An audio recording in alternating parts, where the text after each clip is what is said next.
Sore Dewan Juri yang terhormat, menggunakan jasa influencer jauh lebih efektif dalam mensosialisasikan kebijakan publik dibanding ahli dan pejabat publik. Kami memiliki klarifikasi terhadap yang pertama adalah status quo dari tim pemerintah yang menarasikan bahwa bukan cara yang tepat menggunakan influencer karena mengingat menggiringkan opini. Kami tidak setuju karena tidak sesuai dengan parameter, tidak sesuai dengan karakter masyarakat Indonesia, yang dimana masyarakat Indonesia lebih menyukai berita yang cepat, singkat, padat, yang tidak bisa disampaikan oleh para ahli dan hanya bisa disampaikan oleh influencer Dewan Juri terhormat. Lalu yang kedua adalah dari karakterisasi. Tadi tim pemerintah menarasikan bahwa karakterisasi influencer adalah untuk mempromosikan suatu hal. Hal ini tidak seperti dengan kenyataan, yang dimana saat ini banyak influencer yang telah menyuarakan pendapatnya terkait kebijakan publik yang telah terjadi di Dewan Juri terhormat. Sebelumnya kami memiliki dua poin sanggahan dari argumentasi tim pemerintah. Sanggahan kami pertama adalah dari legitimasi demokrasi, dan yang kedua adalah bagaimana seharusnya kebijakan publik dipublikasikan. Masuk pada poin sanggahan kami yang pertama adalah legitimasi demokrasi. Yang tadi tim pemerintah menarasikan bahwa kebijakan publik harus disampaikan secara menyeluruh dan komprehensif.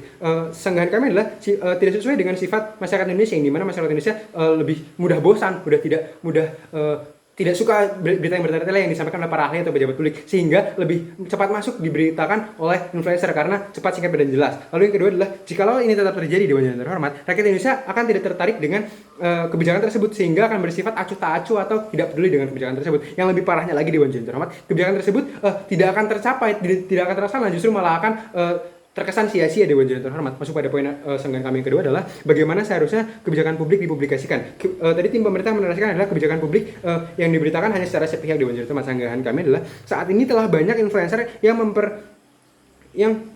mampu melakukan diskursus terhadap apa yang telah terjadi, seperti pada saat kasus KPK, yang dimana Bintang Emon mampu memberikan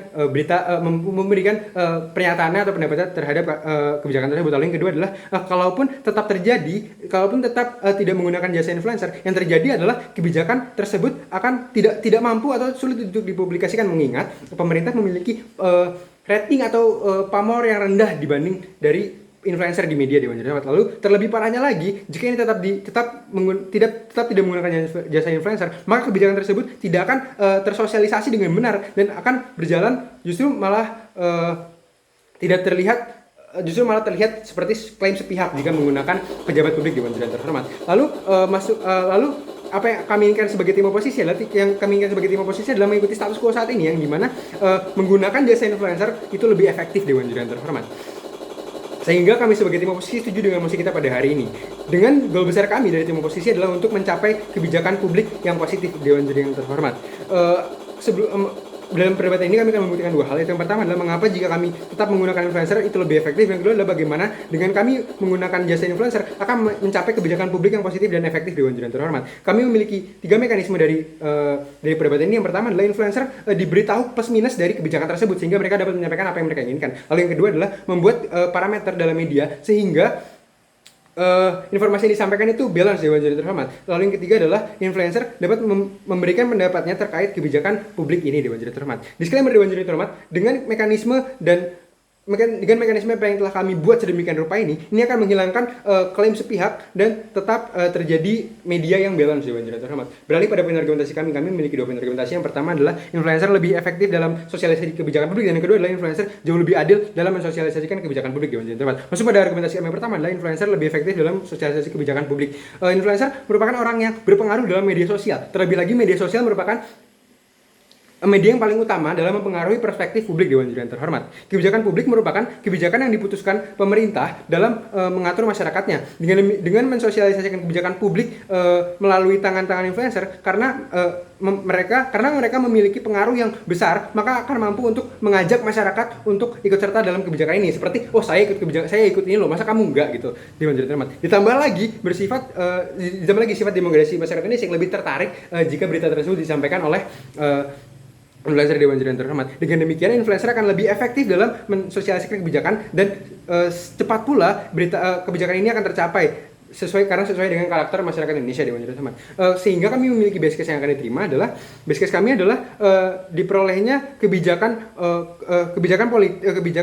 publik tersebut cepat terlaksana dan menyebabkan dampak positif dari kebijakan tersebut. Kalaupun tidak tercapai Dewan Juri terhormat, worst case yang akan kami terima adalah setidaknya kami telah setidaknya kami telah menyampaikan sangat pentingnya influencer dalam sosialisasi kebijakan publik Dewan Juri Terhormat. Lalu di sisi tim lawan, apa base case yang akan diterima? Base case yang akan diterima adalah penggunaan ahli atau pejabat untuk mempromosikan kebijakan itu akan memikirkan akan mendapatkan pengaruh yang sangat kecil. Terlebih parahnya lagi, worst case yang akan diterima dari tim pemerintah adalah tidak adanya ketertarikan masyarakat terhadap kebijakan tersebut sehingga tidak terjadinya kebijakan tersebut Dewan Juri Terhormat. Lalu masuk pada poin argumentasi kami kedua adalah influencer jauh lebih adil dan dalam mensosialisasikan kebijakan publik. Mengapa kami katakan demikian? Seperti yang kita ketahui, influencer itu tidak memiliki keterikatan terkait perintah atau keterikatan terkait pemerintah dan kebijakan tersebut Dewan Juri Terhormat. Terlebih lagi, influencer dilindungi oleh pasal dan hukum yang dimana menyebutkan yang mana melindungi kebebasan berpendapat, sehingga akan lebih adil penyampaiannya. Adil, apa itu adil? Adil ada situasi di mana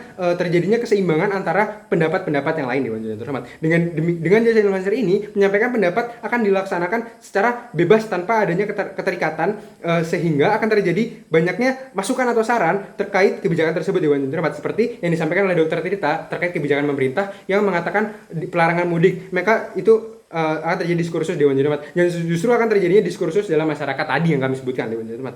Lalu dengan demikian jasa influencer akan lebih efektif dan adil mengingat banyaknya influencer yang memiliki pendapat sehingga terjadi check and balance dan diskursus dalam masyarakat Dewan Juri Terhormat. Apa kemungkinan terbaik yang kami terima? Kemungkinan terbaik akan kami terima adalah kebijakan publik disampaikan jauh lebih adil karena terjadinya diskursus Dewan Juri Terhormat. Jikalau ini tidak terjadi Dewan Juri Terhormat, worst case yang akan kami terima adalah minimal kita telah berusaha menyampaikan informasi secara adil dan efektif Dewan Juri Terhormat.